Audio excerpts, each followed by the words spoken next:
Você foi diagnosticada com depressão, então você chegou a Sim. ir no fundo, lá pro fundo mesmo, de Sim, na sentir adolescência. triste.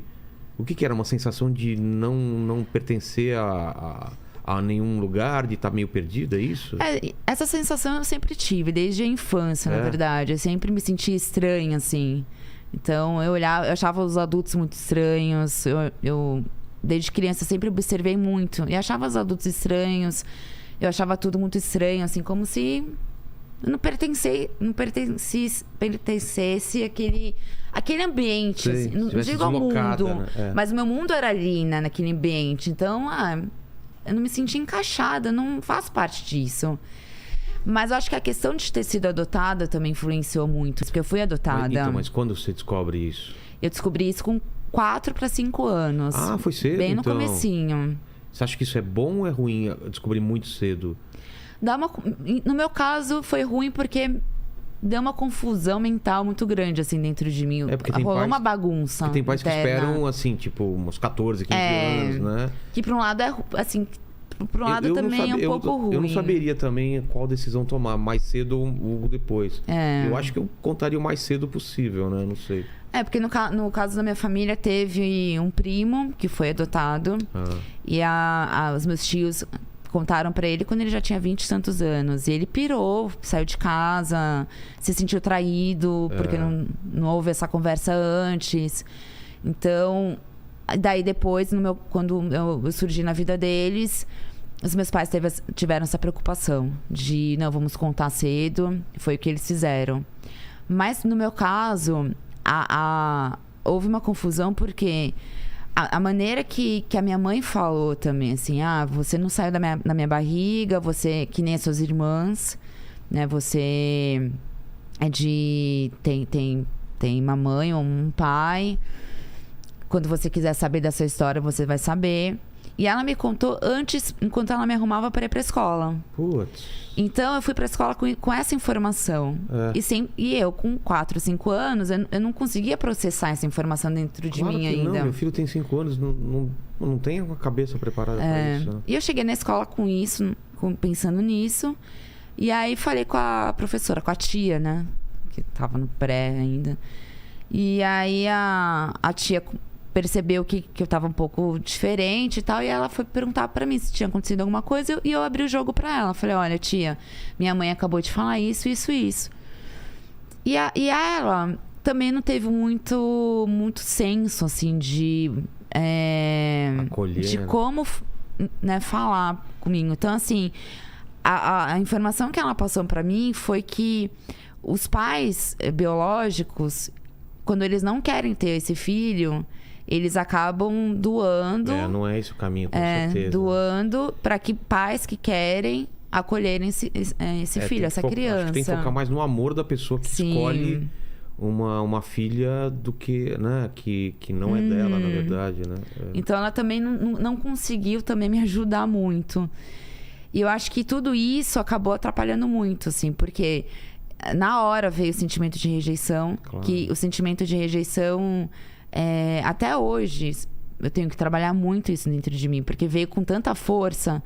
E nós adultos, a gente é muito do que a gente traz da infância. Com certeza. Né? Do que a gente ouviu, do que a gente sentiu na infância. Então, até hoje, eu trabalho muito... Eu ainda tenho essa questão, tenho que trabalhar ainda isso, assim, em relação à rejeição, ao porquê que os meus pais biológicos não me quiseram, sabe? Não puderam, tal. Porque durante um bom tempo na minha vida, esse meu questionamento era... Não, acho que pai e mãe não tem desculpa pra não criar um filho, sabe? Tipo, é falta de grana? Não, tem que dar um jeito, tem que fazer acontecer, né? O filho não tem culpa que os pais não usaram nenhuma proteção. Então, assim... Mas isso mudou. Hoje em dia já já consigo entender. Mas mesmo assim, Pra quem adota, tem que ter um jogo de cintura muito grande E eu acho que a terapia é muito importante, terapia familiar. E você falou, Raquel, o lance da cocaína. Como você conseguiu sair? Foi fácil? Foi difícil? Como foi? Durou quanto tempo? Muito tempo ou não? Foi no susto. É mesmo? Foi no susto que eu saí. Eu cheirei durante 1 ano e... Não chegou a ser 1 ano e meio. Foi 1 ano e uns 3 meses. Mas crack não, né? Foi só Não, cocaína. não. Putz, De graças a crack Deus, eu sempre... Eu cheguei a experimentar algumas outras drogas, assim... Balinha, Sei, tá? sei. Algumas outras mais, Mas assim, o mais problema era a conhecidas. cocaína mesmo, de vício. Aí a cocaína, crack, nunca tive nem vontade, assim, de experimentar. Que é muito pior do que cocaína. E eu saí no susto. Eu tive um início de overdose. E no filme até mostra bem, mas é que no filme tá diferente. Porque no filme mostra como se eu estivesse durante um programa, tivesse passado mal. Não, eu tava... Mas era de madrugada, eu tava com os amigos, né? Sei. Assim, fumando, cheirando, Na sua bebendo, casa? tudo. E fiquei muito louca, passei Qual que é a muito mal. sensação? O coração dispara? Como que é? É de morte, assim. É mesmo? Você acha que você vai morrer? Começa a escurecer tudo, o coração parece que vai explodir, porque começa a acelerar com muita força, mas é aquela força que você tem certeza que vai explodir. Sei. Que o coração não vai aguentar. E de repente ele para. E aí, só que quando a pessoa cai. Mas você chegou nesse ponto ou não? Cheguei. Aí eu só sei que eu acordei no hospital já. Me levaram pro hospital. Caramba.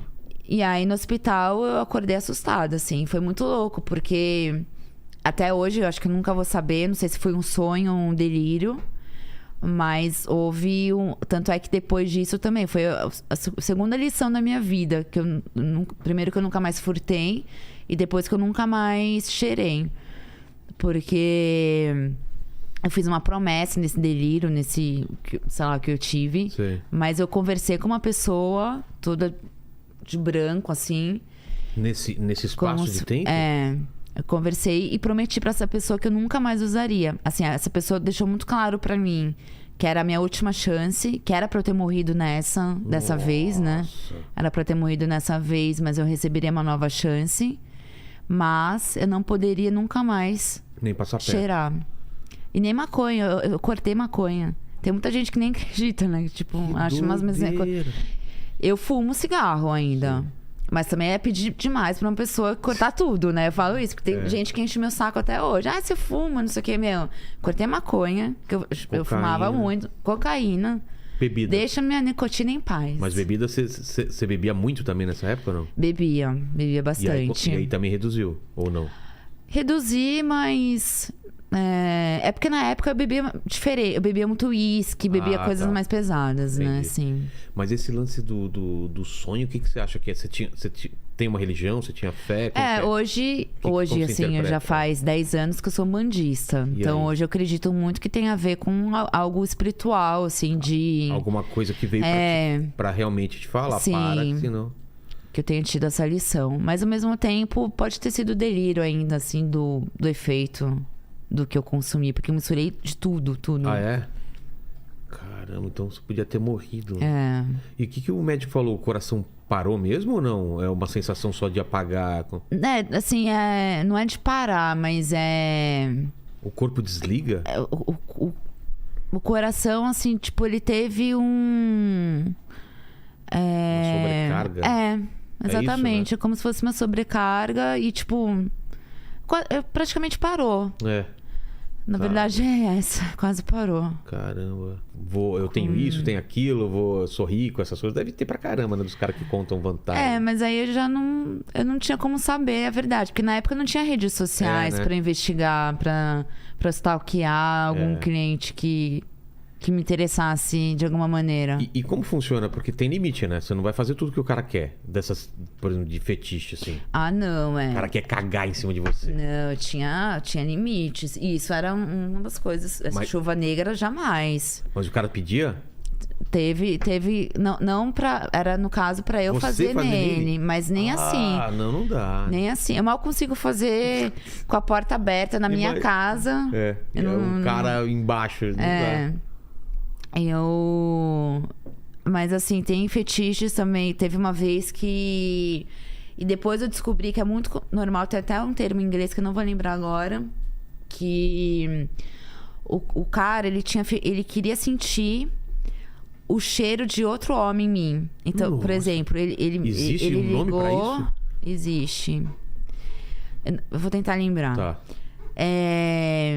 Ele ligou pra Gabi, né, no caso. Ligou, e aí ele falou assim, eu quero pedir um favor, quero marcar um horário, mas eu quero... Ele tava falando com a Gabi como se fosse eu, mas eu quero que você não tome banho depois que o cliente antes de mim for embora. E eu também queria ver, se não for pedir muito, eu queria muito que ele gozasse na sua boca, porque eu quero beijar você e sentir o sabor do... Eu quero sentir o sabor da porra dele na sua boca. Aí a Gabi já ficou toda desconcertada. E aí a Gabi, óbvio, já sabia que eu jamais aceitaria fazer isso. Ela já cortou logo de cara, assim. Depois ela me contou, rindo.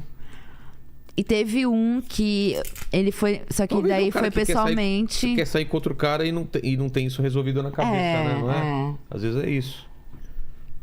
Aí teve um que foi pessoalmente, que hoje em dia tá conhecido como fetiche do corno. Cooking, né? Cooking, E na época não existia esse termo.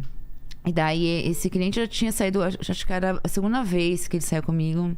E daí pessoalmente mesmo, a gente conversando, ele falou, Bruna, você precisa muito realizar uma fantasia minha. Eu quero ser corno. Aí eu tinha um armário. Ser corno, o cara não consegue ser corno. Ei, Paquito. Pô, velho, é tranquilaço. Essa foi de graça, essa aí, de graça. Aí ele falou, eu tinha um armário no quarto, né? Ele falou assim, eu quero ficar escondido no armário, como se eu fosse marido.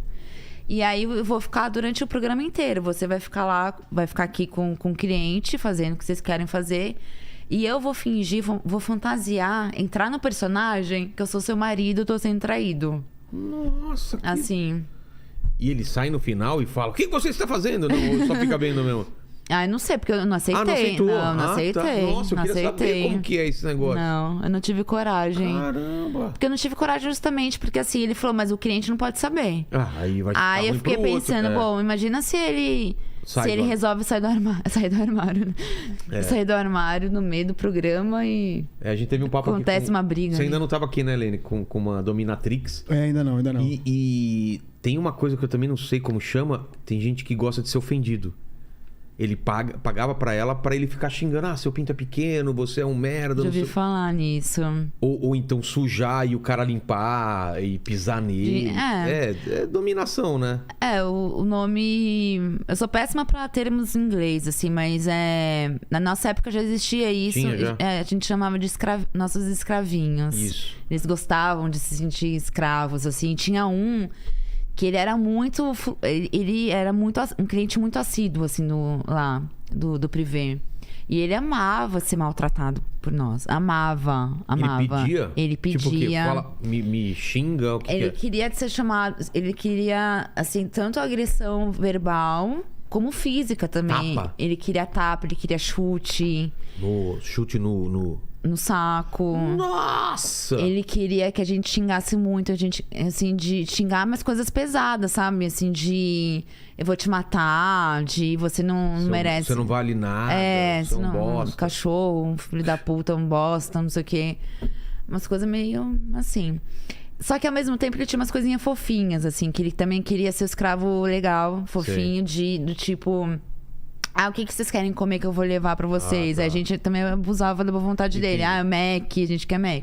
Ele levava lanche pra todo mundo. Vocês estavam satisfazendo o fetiche dele. Não tava abusando, não é? Porque ele ia cheio de prazer. Ele comprava Mac pra todo mundo. Mais prático. Uma coisa que eu lembrei que quando você tava falando que seu pai te chamou você de puta, você falou, depois eu conto alguma coisa sobre isso. O que sim. São duas coisas. Primeiro, teve uma vez que tinha uma baladinha na Vila Olímpia chamada Krypton. Não sei se você pegou essa época. Sim, sim. E tinha as matinês que eu frequentava, às vezes. Tinha uma época que meu pai me liberava Mas assim, me liberava com várias condições, Horário né? e tal. Horário, 10 horas minha mãe me buscava.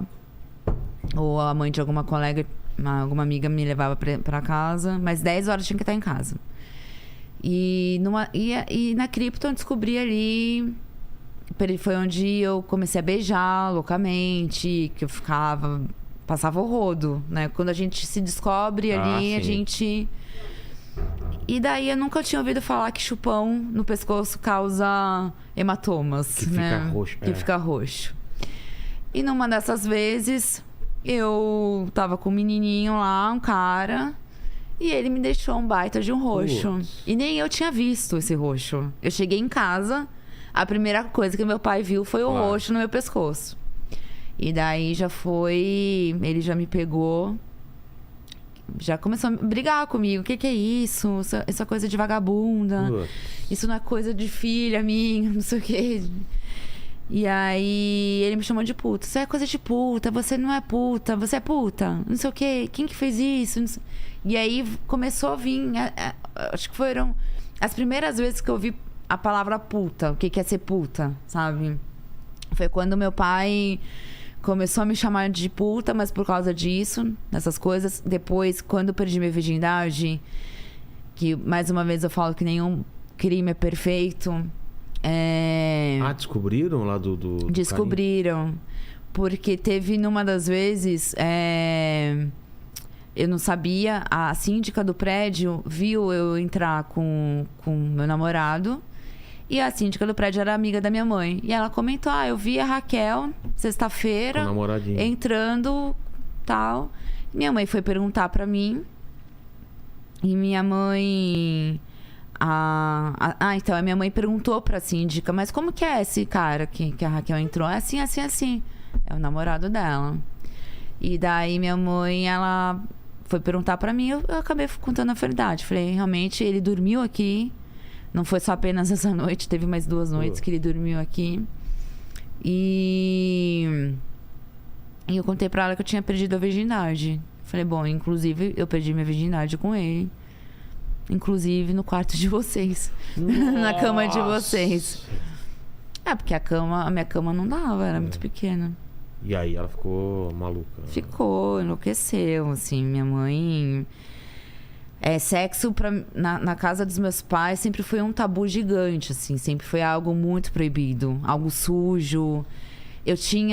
No colégio, eu tinha aula de educação sexual. Então, eu nunca tive, na minha época não tinha ainda. Graças a essas minhas aulas, assim, que eu aprendi a colocar camisinha. Porque se fosse pra aprender com os meus pais, eu não teria aprendido nem isso, nem a colocar camisinha. Eu lembro que com meus pais nunca a gente falou sobre nada, assim. Naquela época não tinha esse negócio de conversar. E quando você tava assistindo novela e tinha uma cena mais quente, ficava aquele climão, né? Na sala, assim, tipo... Nossa. E meu pai, ele sempre teve uma cabeça muito fechada. Então, ele tinha muito... Mulher vulgar era já puta. Não existia, tipo... Meio termo, Meio termo. Era ou uma mulher decente, né? Como ele sempre disse, decente. Minhas filhas têm que ser decentes. Ou puta, assim. Era sempre assim. Então, pra ele, eu acabei me tornando exatamente tudo que ele nunca quis na vida dele. Que foi justamente ser puta, me prostituir. Posso vender algo que não é verdade. Que não é verdade. Porque vai que o cara queira só sexo anal, eu tô ferrada, né? E aí eu comecei a prestar atenção e tal.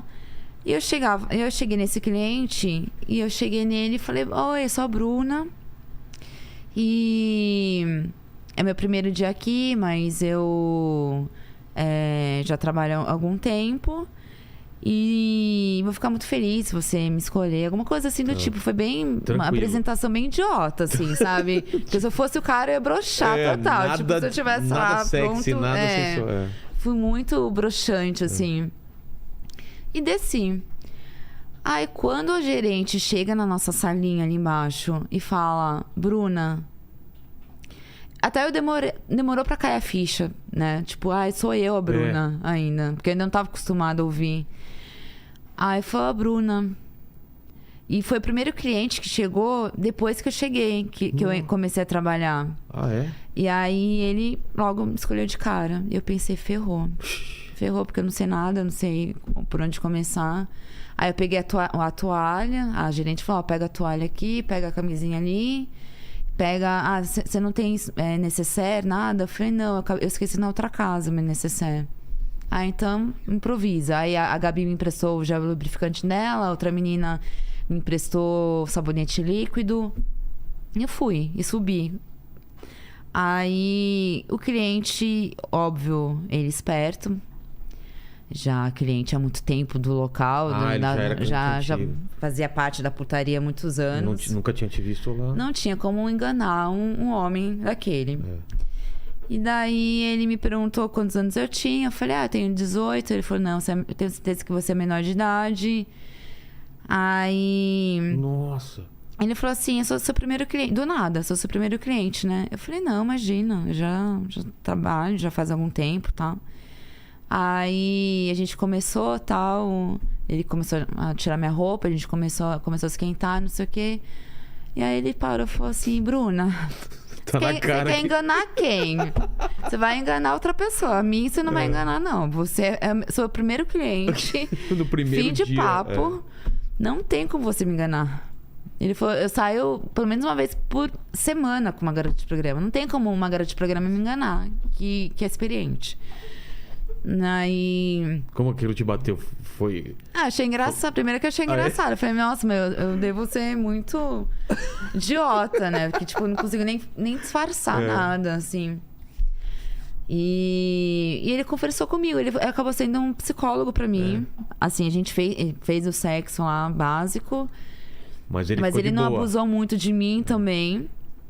E ele quis conversar comigo. Ele foi tipo um pai psicólogo ali pra mim. Eu contei algumas coisas sem dar muitos detalhes, porque também tinha medo também de falar que meus pais moravam no paraíso e não sei o que e tal. E aí dei alguns detalhes só pra ele, em relação à minha vida. Mas eu falei que eu tinha fugido de casa, tá? E ele tentou falar, não. Ele tentou me convencer, né, a não ir... não continuar na prostituição. Ele falou, olha, você tem um jeito mais inteligente, você não precisa disso, você não precisa ganhar dinheiro com isso e tal. Você também é muito tímida, também não sei se você vai conseguir destravar essa sua timidez. Timidez, por um lado, é bom, ajuda, mas por outro lado também vai te prejudicar bastante. E ele falou, eu tenho uma filha, que inclusive tá com 2 aninhos e tal. Hoje eu penso muito... Toda vez, assim, é porque eu gosto muito de putaria, mas toda vez eu penso, né, agora com uma filha, e aí, se minha filha se tornar como que vai ser e tal. E era o cara que gostava, mas que depois se sentia culpado, assim. E aí a gente conversou e continuei lá. Eu refleti em alguns momentos durante o meu dia, mas eu acabei continuando lá. Decidi continuar.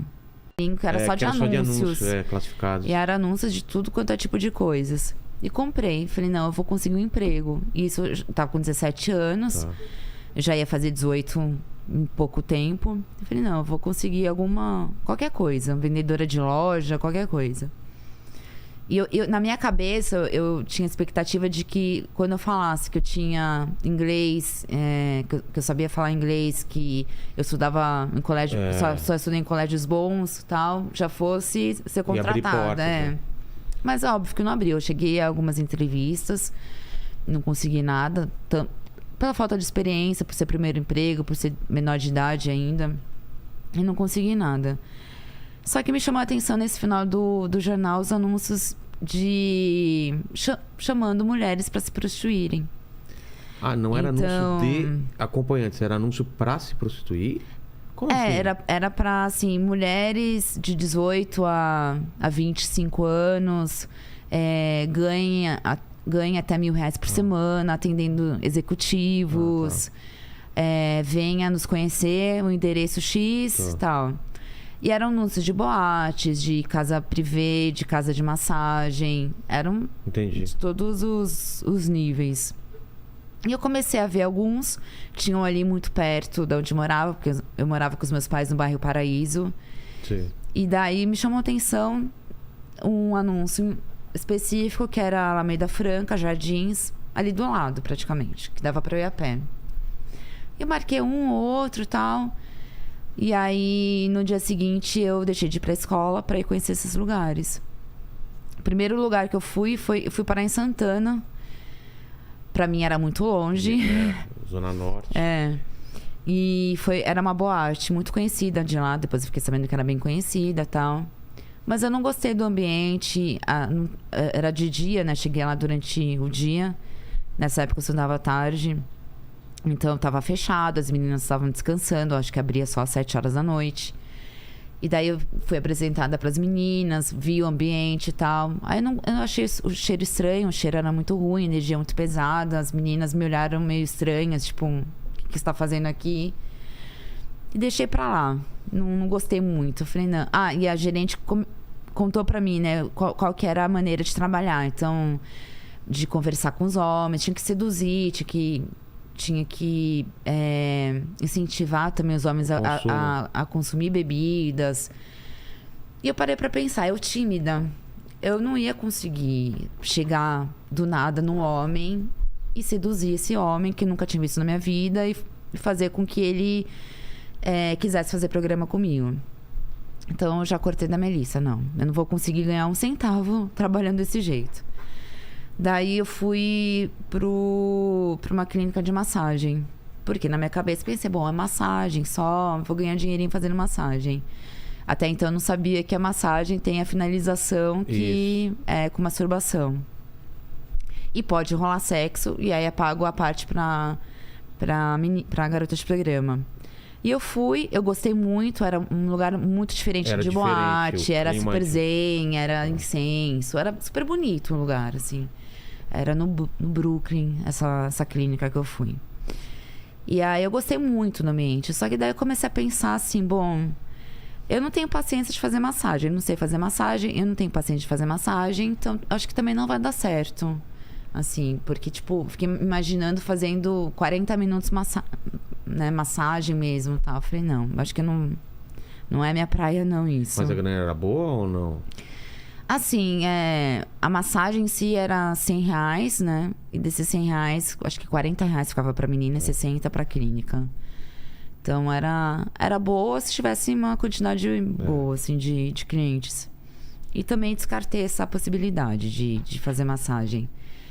Eu queria algo mais assim, eu tava na fase de descoberta sexualmente, então eu queria, bom, já que eu unir as duas já coisas. Que eu vou resolver essa questão da minha vida de sair de casa pra ser independente e não precisar mais dos meus pais, então já quero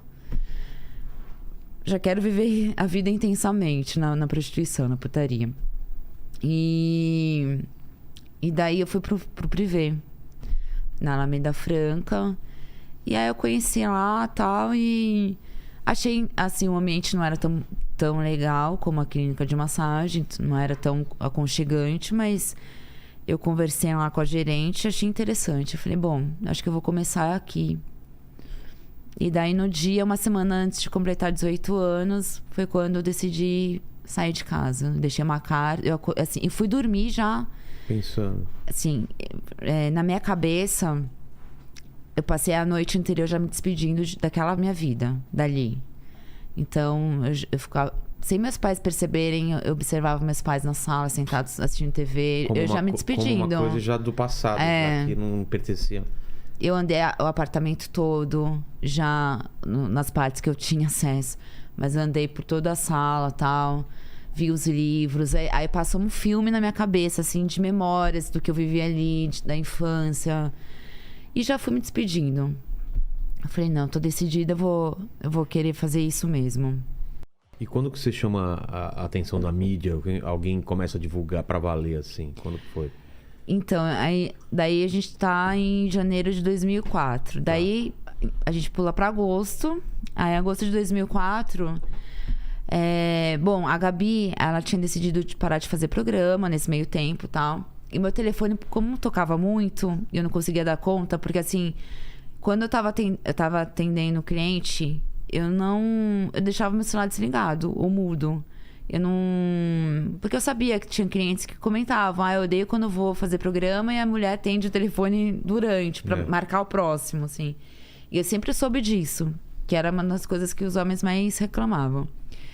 Então, eu sempre deixava desligado. E tinha momentos do dia que era muito de Murphy, assim. Passava umas 2 horas, não tocava meu telefone. Era só o primeiro cliente chegar, que quando eu ia ligar o celular, tinha um monte de mensagem perdida, ligação perdida e tal.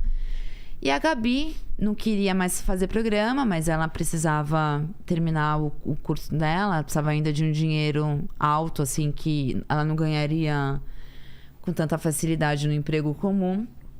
Daí eu resolvi unir o útil ao agradável. Convidei ela para ser minha secretária.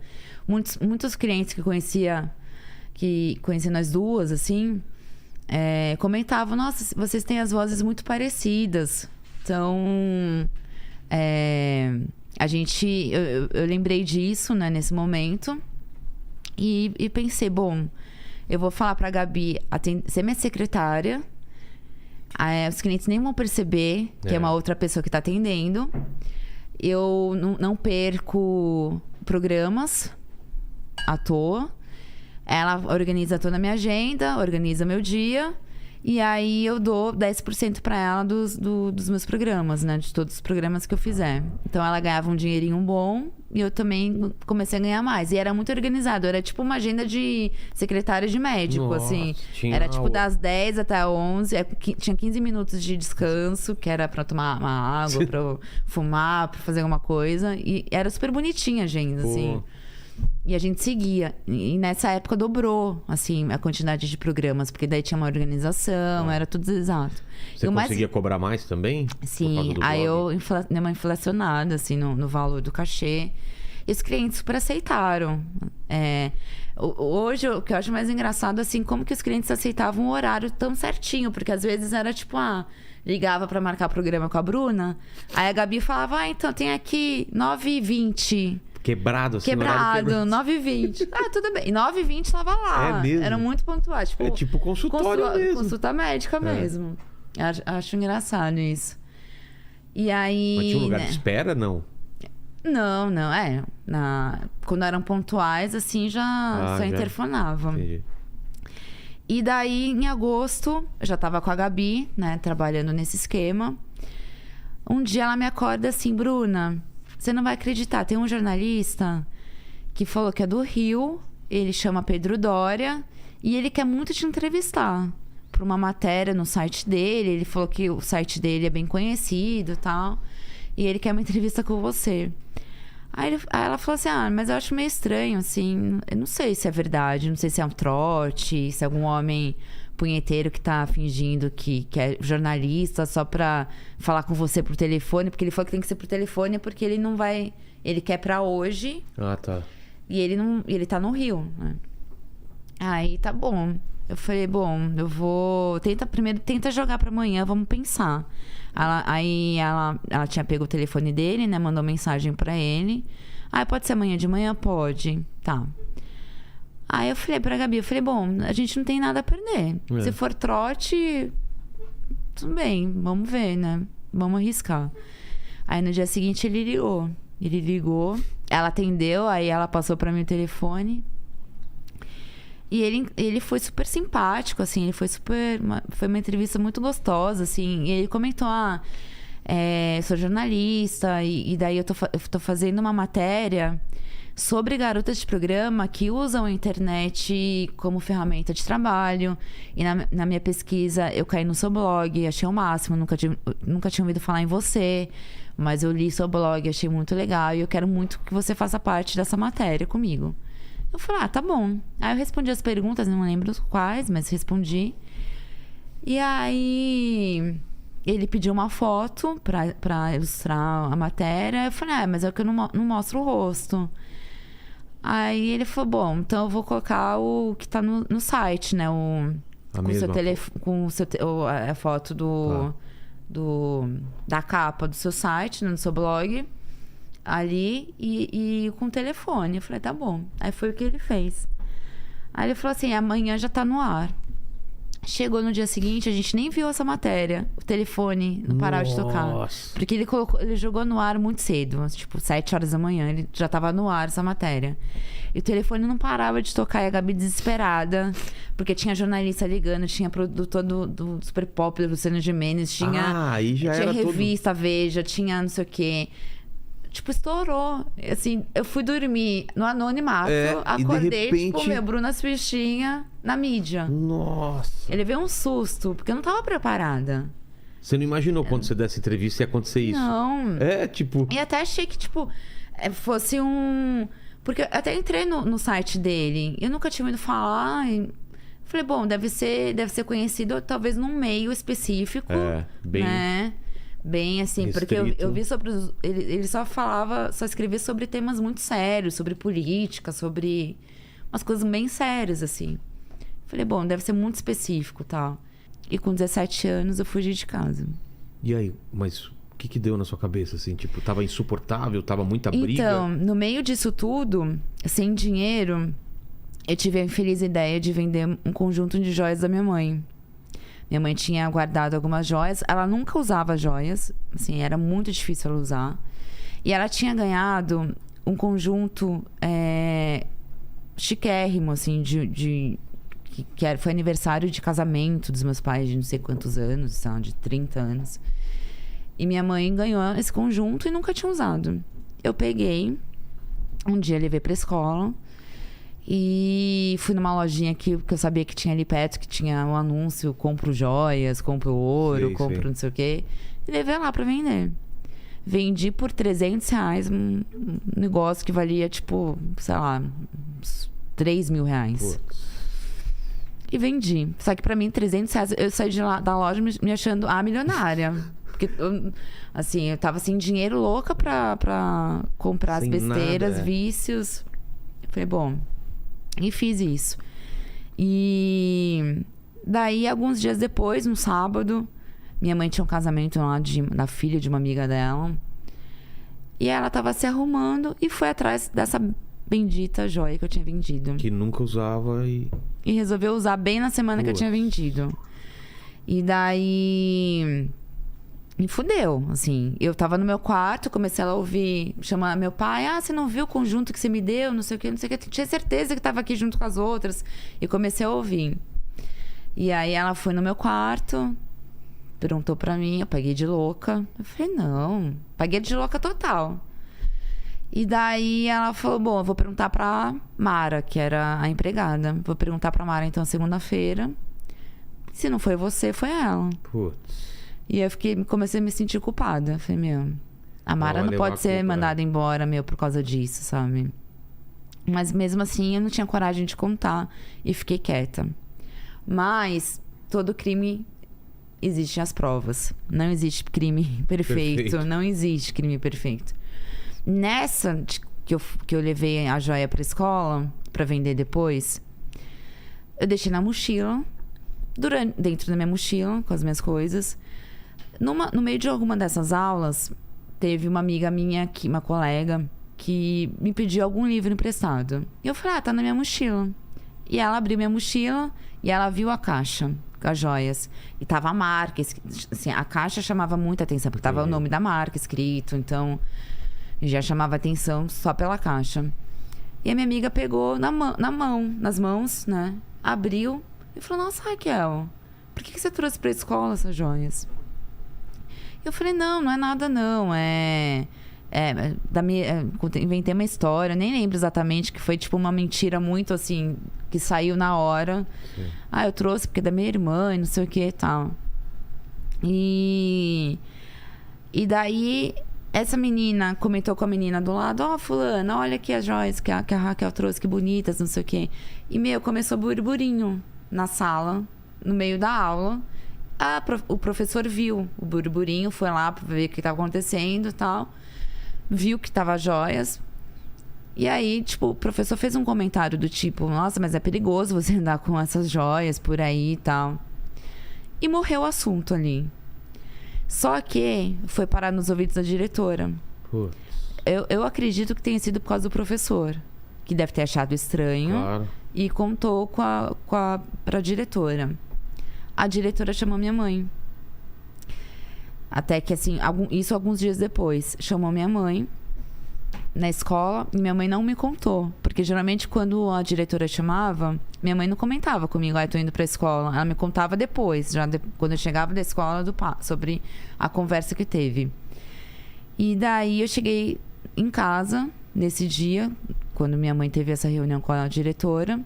Cheguei em casa, minha mãe já me chamou, já tava putíssima, assim, já tava super brava, chorou muito. E ela me perguntou, mas eu te perguntei, ela comentou, mas aquela noite eu falei pra você e você fingiu que não tinha visto, tal. Por que você não me falou? O que tá acontecendo, Raquel? Minha mãe, por um momento, tentou conversar comigo, tentou tirar de mim. E daí eu contei pra ela que eu tinha vendido, contei pra ela toda a situação. E foi um furto, né, ali. E daí, tanto é que ela comentou comigo, eu não vou contar pro seu pai. Não vou contar pro seu pai, porque seu pai não vai aceitar. Você conhece ele não vai aceitar, não vai... Eu tenho medo da reação do seu pai. Então vai ficar entre a gente aqui, tal. Passou mais alguns dias, mais uma semana, um pouquinho mais. Um dia eu cheguei em casa, eu sempre entrei pela cozinha, em casa. Entrei, nisso eu vi minha mãe sentada na mesa ali da cozinha. Minha mãe tava com uma cara, assim, tipo, muito sério, muito sério. E ela só virou pra mim. E nisso eu vi meu pai vindo, porque a sala era longa. Eu vi meu pai vindo na minha direção. Minha mãe só virou pra mim e falou assim: eu não aguentei, contei pro seu pai. Putz. Aí meu pai veio já, ele me pegou dos cabelos, me levou pra sala, me jogou no sofá. Aí arrancou minha mochila, Aí ele abriu a minha mochila, jogou tudo no chão pra ver se tinha droga, pra ver se tinha alguma coisa e tal. Aí já começou a me xingar de vagabunda, de tudo, todos os piores nomes possíveis, assim, de vagabunda, de ladra, de drogada, enfim, de puta também. Ele falava, você é minha puta, não sei o quê. Depois eu comento o porquê da puta. Mas você batia a boca ou você ficava quieta? Eu batia a boca. Eu me defendia. Tá. Só que nesse dia eu não me defendi. Porque eu sabia que eu estava errada. Eu sabia o quanto eu estava errada ali. E que eu tinha que aceitar a reação dele, né? Tem esse problema, começa a fazer terapia. E aí, o que você acha que muda na sua vida pra valer assim mesmo? Daí o auge da minha... Rebeldia? Da minha rebeldia foi com 17 anos. Com 16 para 17 anos. Daí eu joguei tudo pro alto, assim. Eu estudava no Bandeirantes, que é um colégio muito rígido. Bom, que exigia bastante, mas eu ia de mal a pior. Eu sempre tava... Daí eu deixei de ser a melhor aluna para ser uma das piores alunas. E assim, aí eu comecei a fumar maconha, comecei a vida louca. A fumar, a beber, a andar com algumas pessoas que também estavam na minha vibe ali do momento, que também não queriam saber de estudar, não queriam saber de nada. E entrei nessa vibe, assim, cansei de ser legal com os meus pais, cansei de ser boa aluna. E eu não quero mais saber de nada. Mas assim, eu ainda tinha depressão. Aí eu lutava dentro de mim. Era entre a depressão, entre as minhas... Era os altos e baixos. Euforia. Então, quando eu tava... Quando eu tava lá embaixo com uma crise deprê, eu ficava mal, não queria sair do quarto. Tava bem pra caramba, entendeu? E daí, com isso, surgiram as brigas que se tornaram muito mais intensas. E muito piores, assim. Então, meu pai cortou... Quando meu pai descobriu pra que usava o dinheiro que ele me dava de mesada, ele cortou. E ele cortou tudo que eu tinha, assim, tipo, dos privilégios de uma adolescente de classe média. Entendi. Então, ele cortou os presentes, assim, se eu quisesse alguma coisa. Meu pai nunca falou não pra bens materiais, assim. Quero um tênis que tá na moda. Ia lá e comprava. Ganhava mesada.